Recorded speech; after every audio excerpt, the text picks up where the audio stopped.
ইসলাম মানেই শান্তি। বলেন তো ইসলাম মানে কি? বলেন না, অর্থ কি? শান্তি। তবে শর্ত সাপেক্ষে, যারা আনুগত্য করবে তাদের জন্য শান্তি। আমরা একজন আরেকজনের সঙ্গে দেখা হলে কি বলি? আসসালামু আলাইকুম।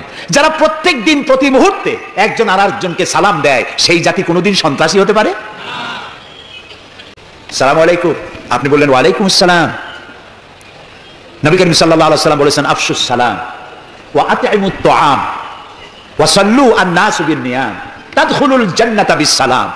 তিনটি কথা। কয়টি কথা শুনতেছেন আপনারা?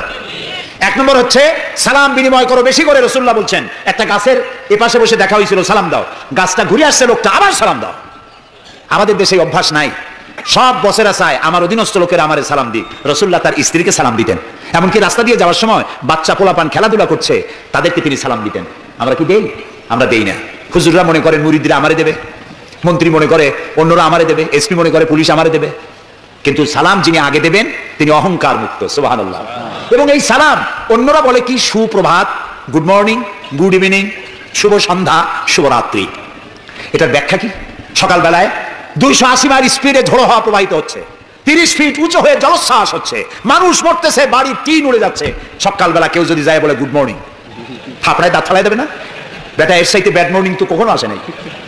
রাতের বেলায় মা মারা গেছে, তার বাড়ি গিয়ে বলছে গুড নাইট, কেমন লাগবে কোন? সুতরাং ইসলামের বিষয়টাই মোর সায়েন্টিফিক। সুখে দুঃখে, বিপদে আপদে, সুখে শান্তিতে, রাতে দিনে, সকালে সন্ধ্যায় যখন দেখা হচ্ছে একজন আরেকজনকে সালাম। আসসালামু আলাইকুম। পয়সা লাগতেছে? কথা না কইলে বুঝবো কি? বিনা পয়সায় আল্লাহ তোমার উপরে শান্তি দিক, রহমত দিক। আপনি আরো বেশি করে কোন ওয়ালাইকুম আসসালাম ওয়া রাহমাতুল্লাহি ওয়া বারাকাতুহু ওয়া মাগফিরাতুহু। তারপরে কি করে? হাত দেন। কিছু কিছু লোক আছে হাত মুঠে ছোঁয়ায়, সবটা দিতে চায় না। আবার হাতটা দিয়া এরকম ঝাঁকি ঝাঁকি করে, মনে করে যত ঝাঁকি তত নেকি। এটা কিন্তু একটা পাগলামি। জি, আপনি হাত নাচান কেন? ধরে রাখেন আর বলবেন ইয়াগফিরুল্লাহু লি ওয়া লাকুম। আল্লাহ তোমারও শান্তি দিক, আমারও শান্তি দিক। আল্লাহ তোমারও মাফ করুক, আমারও মাফ করুক। সুবহানাল্লাহ। সালাম দাও বেশি করে। কে বলতেছেন? আল্লাহ রাসূল। বাড়িতে যেয়ে সালাম দেবেন, বউরে সালাম দেবেন। আপনার স্ত্রী আপনার কৃতদাসী নয়, আপনার সমান অধিকার তা। আপনি সালাম দিবেন। ঘরের মধ্যে মুখ কালো করে ঢুকলেন, বউ কিছু কইল না, আপনিও কিছু কইলেন না, মনে হলো দুইজন বোবা। আপনি ঘরের মধ্যে প্রবেশ করতেছেন, আসসালামু আলাইকুম ওয়া রাহমাতুল্লাহ, গৃহবাসীরা তোমাদের উপরে আল্লাহর রহমত নাজিল হোক। সুবহানাল্লাহ বলবেন না?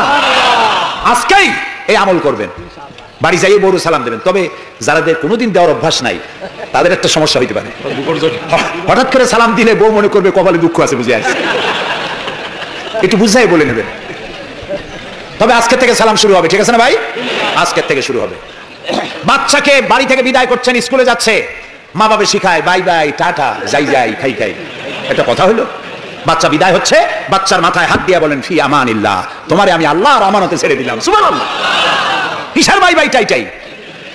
আমরা মুসলমান, এই মুসলিম ট্র্যাডিশন, মুসলিম কালচার বাঁচায় রাখতে হবে যে কোনো মূল্যে। ছেলেদের নাম রাখতে গিয়ে মন্টু, বল্টু, সেন্টু, ডবলু, আকাশ খাতুন, বাতাস বেগম, একটা নাম হইল? আচ্ছা ভাই, আপনি লক্ষ্য করেন তো, পৃথিবীতে কোন ইতিহাস সৃষ্টিকারী মানুষ বল্টু আর মন্টু জাতীয় নাম আছে? পৃথিবীর কোন আলেম, হযরত মাওলানা বল্টু সাহেব এখন ওয়াজ করবেন? এই যে মাজার দেখতে পান, ইনি হচ্ছেন হযরত পীর বুজুর্গ খানানে খানান সিরাজুস সালিকিন মিসবাহুল আরিফিন হযরত মাওলানা সেন্টু রহমাতুল্লাহ আলাইহি মাজার। আছে এরকম? নাই। আপনি নাম যত খারাপ রাখবেন, আপনার সন্তান গুন্ডা হবে, বদমাশ হবে, চাঁদাবাজ হবে, জিনাকার হবে। নাম রাখবেন মুসলমানি নাম, ভালো ভালো নাম, আরবি নাম। আলেমদের কাছে জিজ্ঞাসা করে নাম রাখবেন যে এই নামটা কি রাখবো আর নামের অর্থটা কি। আন্দাজে আবার নাম রেখেন না। কুয়েত এয়ারপোর্টে একদিন বাংলাদেশের একজনের পাসপোর্ট দেখে পুলিশেরা হাসাহাসি করতেছে। কারণ কি? কারণ হলো পাসপোর্টধারী যিনি, তার নাম হলো জামাল মিয়া, আর পিতার নাম হলো তরিক মিয়া। জামাল শব্দের, জামাল শব্দের অর্থ হচ্ছে উট, আর জামাল মিমে আলেফ দিয়ে যদি হয় তাহলে হয় সৌন্দর্য। এখন জামাল মানে উট, মিয়া মানে 100, ওর নাম 100 উট। আর তরিক মানে রাস্তা, মিয়া মানে 100, ওর নাম 100 উট, আর ওর বাপের নাম 100 রাস্তা। 100 রাস্তার ছেলে 100 উট। তা খালি আরবি রাখলে তো হবে না, নামে আরবির অর্থ কি? জি, অর্থবোধক নাম রাখতে হবে। তাহলে আমি বলতেছিলাম রাসূলুল্লাহর হাদিস, প্রথমে দিবেন সালাম, আফশুস সালাম ওয়া আতইমুত তুআম। গরিব মিসকিনদেরকে দাওয়াত করে খাওয়াবেন, বন্ধু বান্ধবদের দাওয়াত দিয়ে খাওয়াবেন। খাওয়া খাওয়াইতে কিন্তু মহব্বত বাড়ে, চক্ষু লজ্জার সৃষ্টি হয়। খালি অপরের পয়সা দিয়ে রিক্সায় চলবেন, রিক্সায় দুইজন উঠলো, একজন নামে হেঁটে চলে গেল, একসাথে দুইজনে খাইলো, আরেকজনে খেলাল করতে করতে বাইরে গেল, পয়সাও দিল। এই চালাকি এক সময় ধরা পড়ে যায়। এই জন্য মানুষকে বাড়িতে দাওয়াত দিয়ে খাওয়ানো, রাসূলুল্লাহ বলেন দাওয়াত দিয়ে খাওয়াও। তাহাদ্দু তাহাব্বু, হাদিয়া দাও, মহব্বত বাড়বে। কারো অসুখ হয়েছে, তার বাড়িতে একটু আঙ্গুর নিয়ে যাও, একটু কমলা নিয়ে যাও। তোমার শত্রু যদি হয়, চক্ষু লজ্জার সৃষ্টি হয়ে যাবে। কান্নাহু আলিয়ুন হামিম, দেখা যাবে সে চরম দুশমন ছিল, সে তোমার বন্ধু হয়ে গেছে। সুবহানাল্লাহ বলবেন না? ওয়াসাল্লু আন-নাসু বিন-নিয়াম,